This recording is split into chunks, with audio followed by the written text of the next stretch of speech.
good. Pretty good. I'm feeling pretty good. The bad. I've had it with this dump. Got no food, got no jobs. Our pets' heads are falling off. And the ugly. First of all, that's horrible. Wow, that was the worst piece of crap I've ever seen. Billy Zappi, the Western Kentucky quarterback. 6 touchdowns, 470 yards. But take a peek at the season stats. 4,100 yards, 42 touchdowns.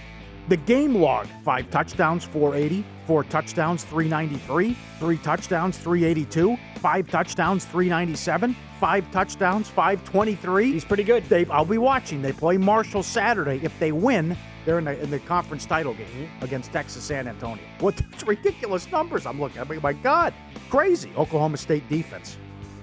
They've held every opponent to 24 points or fewer and under 400 yards. They shut out Texas Tech. Texas Tech. They had 108 yards. Incredible what Gundy, it's not on Gundy, but it's what they've done defensively and what they've become here. This is nasty.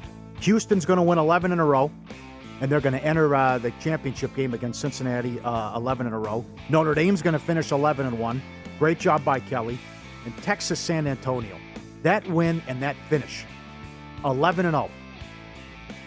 And they're in their conference title game. What was the win total? 4.5, 5? It was, I Crazy. think, 4.5, yes. And to win the game like they did, right?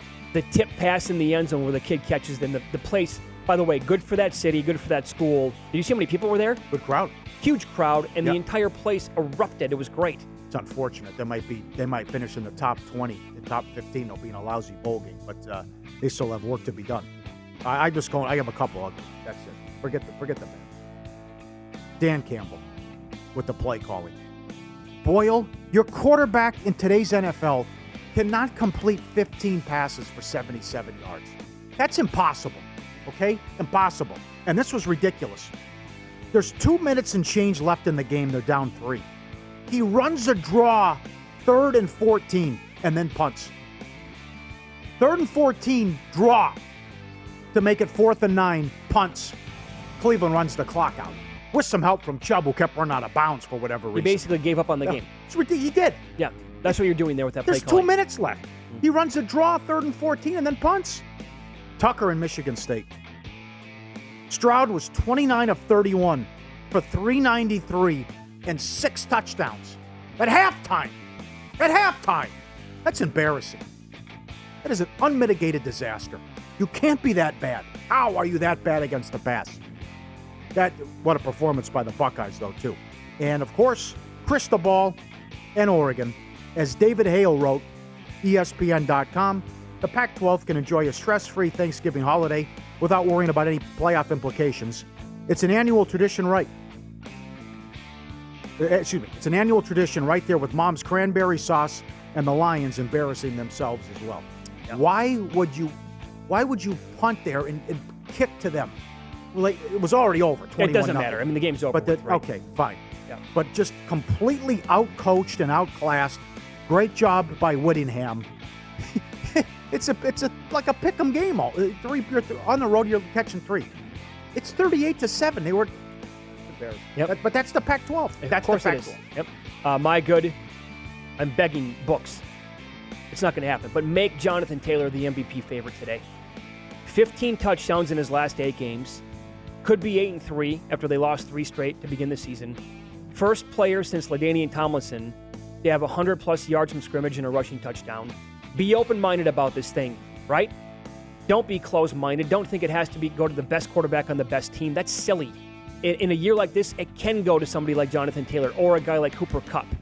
Consider all options when voting for the MVP. Here's his head coach, Frank Reich, in the locker room about his stud running back after the game. All right, fellas, I know we got a long way to go, but oh my goodness,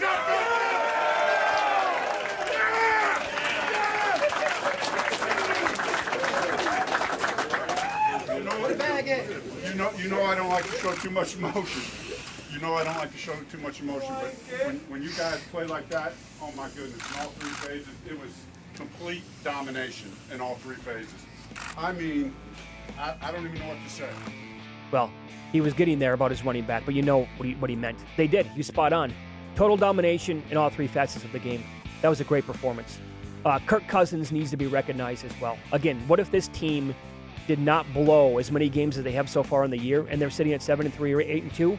He was 24 of 35 for 341 and 3 touchdowns, no INTs, 128.4 with the rating. Think about this. In the previous 3 weeks, the Green Bay defense slowed down and neutralized quarterbacks named Kyler Murray, Patrick Mahomes, and Russell Wilson. Mahomes threw for 166 yards against them. Russell Wilson did nothing. Yeah. Murray, they lost the game, and Murray was not great at all against the defense. Cousins, no problem whatsoever. The Eagles, maybe the sharp bettors over the past month or so, Pauly, when you hear this on a weekly basis, hey, more sharp money on the Eagles, it's coming in every single week. Well, they've been onto something here. They ran for 242 yards in a team that was allowing 73 yards a game. Sanders, 94, Hurts, 69, Howard, 63. Again, they close at the Giants, at the Jets with the bye week. Football team Giants at Washington and Dallas. I bet them at 300-1. Long shot. Total long shot, I get that, but this thing is completely wide open.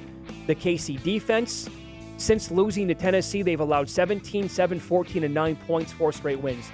They had to turn it around, and they did. Great job by everybody involved. And one college basketball note for those that missed this. Late Friday night, Michigan's playing out here in Las Vegas against UNLV. Michigan's favored by 12.5. Now, this has been a thing like in Vegas for many, many years, but this should be a thing across the country moving forward because a lot of Michigan fans were at the T-Mobile Arena. They're running out the clock. Again, they're laying 12.5. They're up by 11. UNLV fouled for no reason whatsoever. Most of the crowd starts going nuts because they had Michigan minus 12.5. The kid goes to the free throw line, hits both free throws. There's plenty of video out there of the entire crowd going crazy. Like, I can't believe this. I'm going to win my ticket. But this is going to be, the norm across the country now that it's legal, in so many states. My bad was Oregon. I mean, typical Pac-12 performance. Won't even show up. Oh, no. That's what happens. Remember when the tables were flipped 2 years ago? Utah, win the game. You might be in the playoff. Over with at halftime. Oregon killed them. When the team needs to win in the Pac-12, forget about it. They never do it.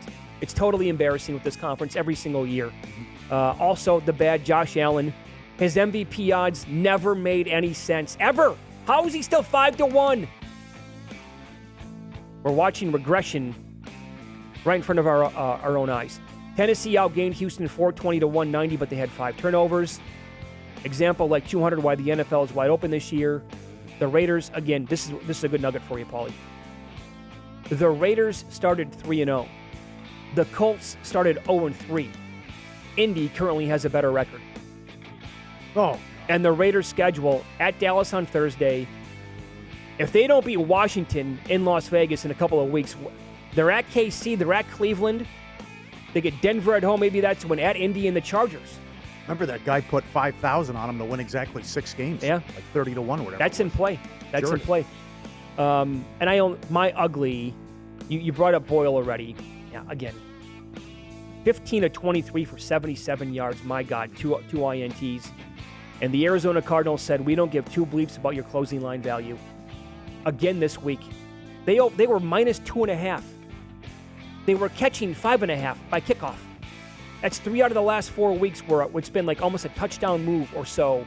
Doesn't make a difference in the NFL with the closing line value. Frustrating, no doubt. Very good.